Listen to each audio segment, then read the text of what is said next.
Okay, now we're going to go over the 200 millimeter energy recovery solid rotor removal.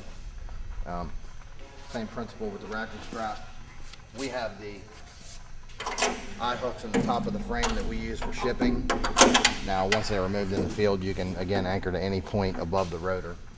Just take a piece of masking tape or whatever's handy and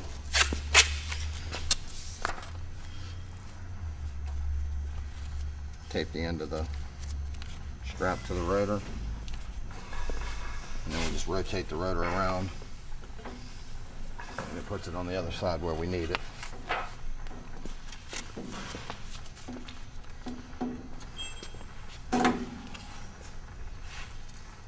Install it into the ratchet end.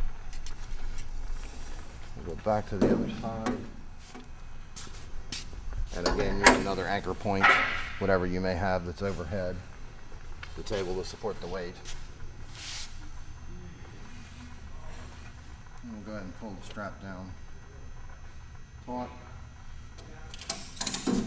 Put a little bind on it. Now what we want to make sure is that we have the strap located in the center of the rotor so to support the weight evenly. I have to put a little more tension on it. Lock it in place where we need it.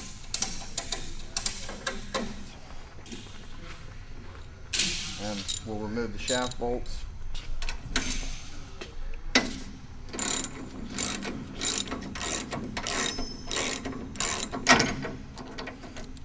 And then do the same thing on the other face.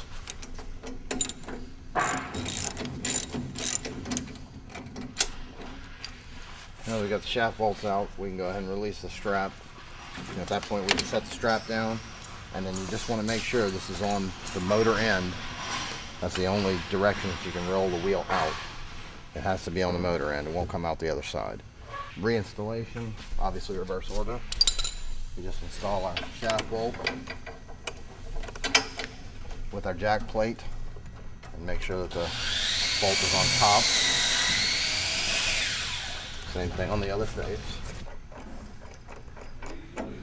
Now at this point, with both of the shaft bolts running sufficiently to support the weight, we can release the strap. Remove it.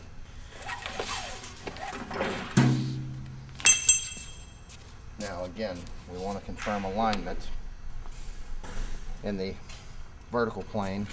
We can use this jack bolt. Now this one is sitting in a good place. We have an even gap both at the top and bottom on both faces. But if we needed to adjust it, that's all we need to do with the shaft bolt loose.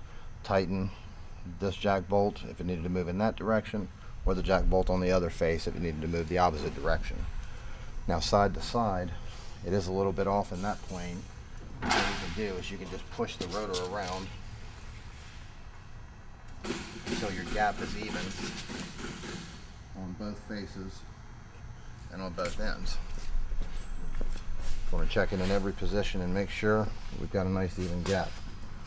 You can use a tape measure at this point if you want to measure off the frame to the edge of the wheel. That's a good way to align it. Now that we've confirmed our alignment, we'll just go ahead and retighten the shaft bolts. Now as we do it, we want to make sure that we watch that in the horizontal plane, that the rotor does not shift when we tighten it.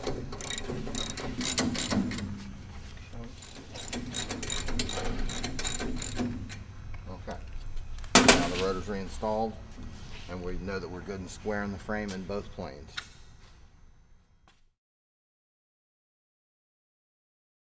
Just going to briefly go over the rotation and the fit of our divider seals. When we install them, you just use plain old sheet metal screws, self-tapping screws, and we want to make sure that we install the seal to where it is touching the rotor but is in no way compressed. Any compression is just going to lead to seal wear. We just want to make sure it's touching and there's no gaps at either end, so that we've got the two airstreams divided off.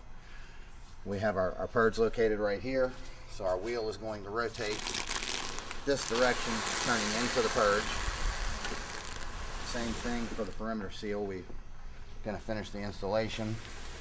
Again, just attach it with sheet metal screws, We want to make sure, again, that we don't have any compression, that we're touching the sheet metal, but that we don't have it compressed. If we have it overly compressed, it's just going to chew that brush material off and you're going to lose seal.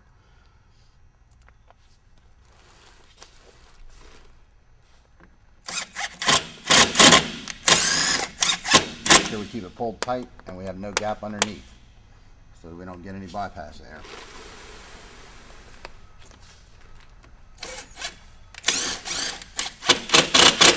Overlap the seam and we're done there.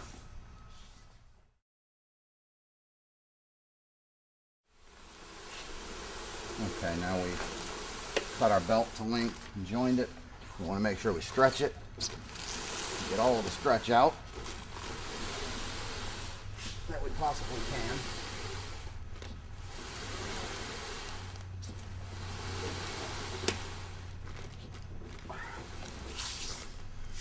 Okay. And we'll just rotate the motor up into place. Wrap the belt around the pulley.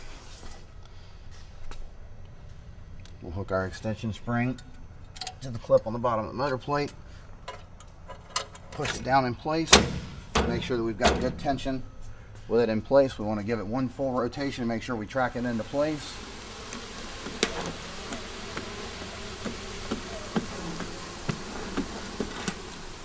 And we still have good tension, and that our extension spring is fully compressed on the bottom with good tension.